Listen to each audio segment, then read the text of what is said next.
Do you know that 90% of an iceberg lies beneath the surface? It's what sank the Titanic, not the ice they could see, but the massive structure hidden underneath. Your business identity works exactly the same way. What your market sees above the surface, your brand, your marketing, your pitch deck, that's just the tip. But it's what lies beneath that determines whether you'll sink or swim in today's market. And from my experience over the last 2 decades, I can tell you that most businesses are steering straight toward the hidden bulk of that iceberg without even realizing it. Let me show you how to avoid those cold waters altogether.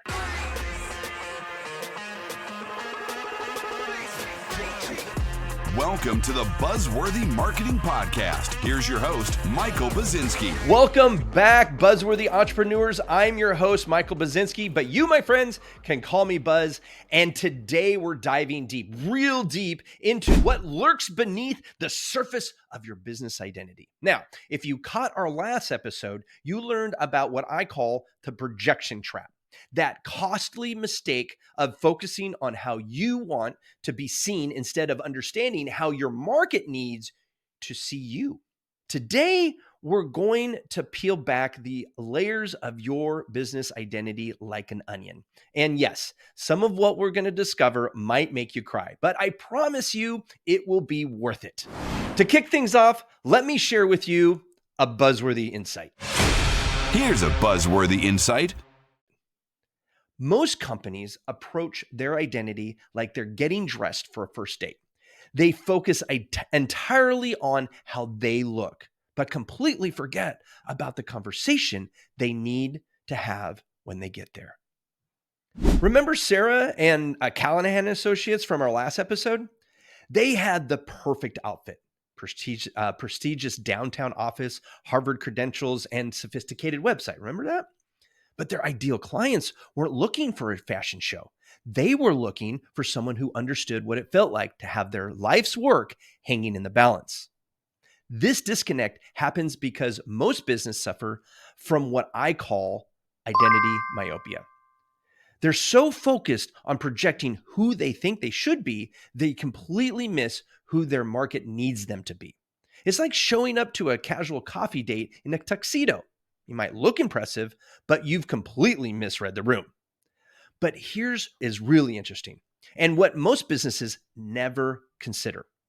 That projection trap, it's just a symptom of a much deeper issue, an issue that has 3 distinct layers, each of them more crucial than the last. Think about it like building a house. Most businesses obsess about the paint color and the curb appeal, what I call surface identity.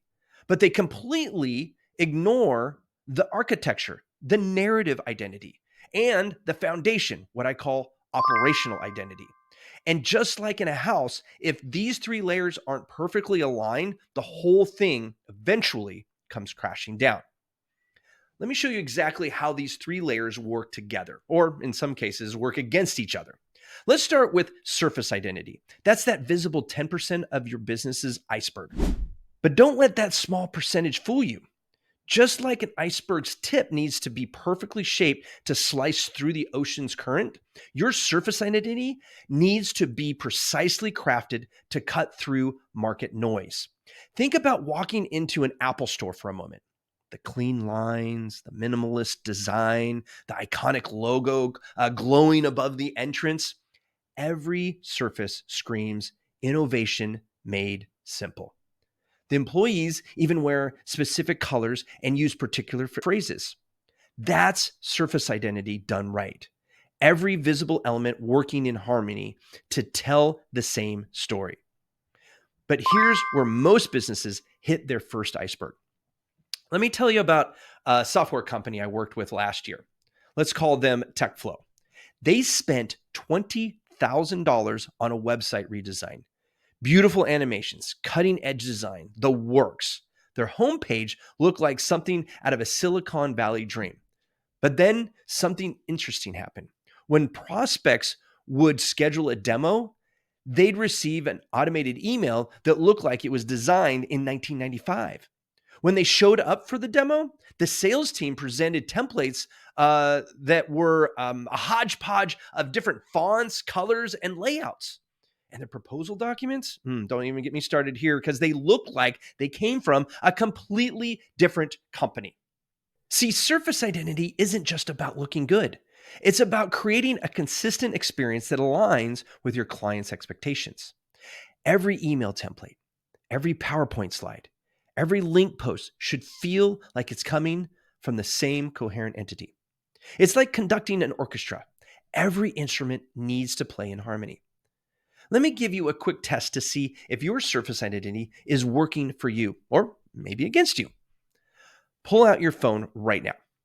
Well, unless you're driving, of course, and look at your last 3 client touchpoints. Maybe it's your latest proposal, your last email newsletter, and your LinkedIn profile. Do they look like they're from the same company? Do they tell the same story? Do they create the same emotional response? For most businesses, the answer is unfortunately no. And that inconsistency, it creates what I call trust friction. Every time your surface identity changes, you're asking your prospects to recalibrate their trust in you.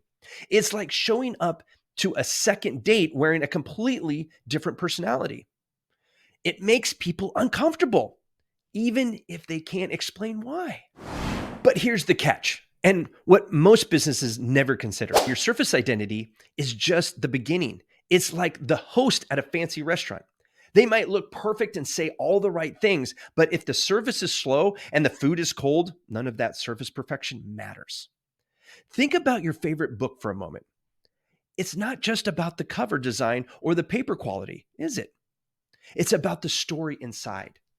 That's what narrative identity is. It's the story your business tells, not just through words, but through every interaction, every process, every moment of truth with your clients. Remember our friends at Callahan & Associates? Their narrative was all about excellence and expertise. They were Harvard-educated lawyers handling complex litigation. They were telling what I call a credential story. But their ideal clients, those mid-sized businesses facing bet the company litigation, weren't looking for a story about legal credentials. They were looking for a story about survival, about protection, about peace of mind. Let me show you what happens when narrative identity goes wrong. I worked with a tech startup recently that was struggling to close deals. Their pitch meetings were like sitting through a technical manual reading. Features, specifications, architectural design, very impressive stuff if you're a nerd. Their narrative was screaming, "We're the smartest people in the room." But when we interviewed their most successful clients, you know what stories those clients were actually telling about why they chose this company? They talked about the tech team and how they made complex problems feel simple. How the solutions were explained in ways that made sense to their board. How implementing the software didn't require a PhD in computer science. See the disconnect? The company was telling a story about their intelligence while their market was looking for a story about simplification. Here's a quick way to test your narrative identity. Record your next client pitch. Then listen back and count how many times you talk about your company's journey versus your prospect's journey. The ratio might surprise you, and not in a good way, but there's an even deeper problem with most companies' narrative identity. They treat it like a movie trailer. All the best bits, perfectly edited with dramatic music in the background, telling a story about how things are going to happen. But your market isn't looking for a trailer. They're looking for what I call a preview of coming attractions, a clear story about what their life will look like after working with you.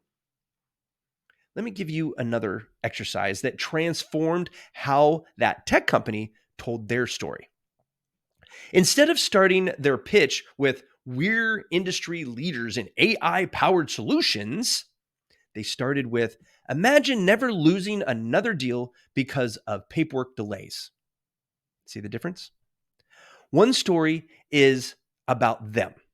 The other is about their prospect's future. But here's what's fascinating and what brings us to our third layer of identity.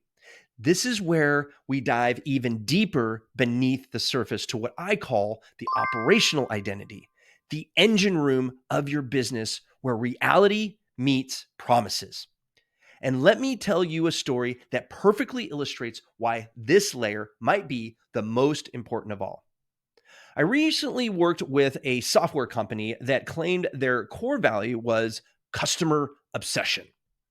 It was plastered all over their website, woven into every sales pitch, mentioned in every proposal. Sounds great, right? Their surface identity was polished. Their narrative identity was compelling. They were telling all the right stories about putting customers first. But, buzz alert, when we mapped their client onboarding process, we discovered something shocking.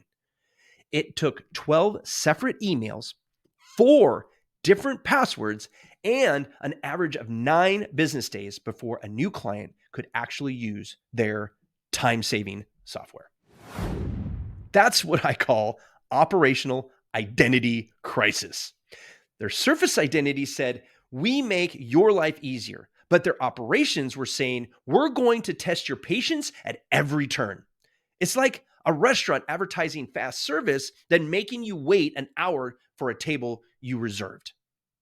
This is where most businesses spring a leak in their revenue bucket. Your surface identity might get them through the door. Your narrative identity might get them excited about working with you. But your operational identity, that's what determines whether they stay, whether they refer others, whether they trust you with bigger projects, all of it. Here's a buzzworthy insight. And this is something I wish I understood years ago when I was building my first business. Your operational identity isn't just about efficiency. It's about the emotional experience you create. Every touch point, every process, every interaction is either reinforcing or undermining the story you're telling. Think about the last time you stayed at a luxury hotel. The surface identity is the marble lobby and the elegant logo. The narrative identity is their story about exceptional service and attention to detail. But the operational identity, that's in the way the front desk clerk remembers your name. It's the chocolate on your pillow and the way they anticipate your needs before you even know you have them. So here's the million-dollar question. How do these 3 layers show up in your business? Are they working together like a well-rehearsed orchestra, or are they playing 3 different tunes? Because here's what I've learned after working with hundreds of companies. When these layers align, magic happens. When they don't, well, that's where we see the kind of identity fractures that silently drain revenue from otherwise healthy businesses. And that brings us to something revolutionary I developed called the AAA Alignment Audit, which I will cover in our next episode, where I'm going to show you exactly how to use these audits to identify where your identity layers are misaligned, and more importantly, how to fix them. You'll learn the exact framework I used to help that software company double their close rate in 90 days. And I'll give you the tools to do the same in your business. Until then, I'm Buzz, reminding you that being boring is a choice. So stay buzzworthy.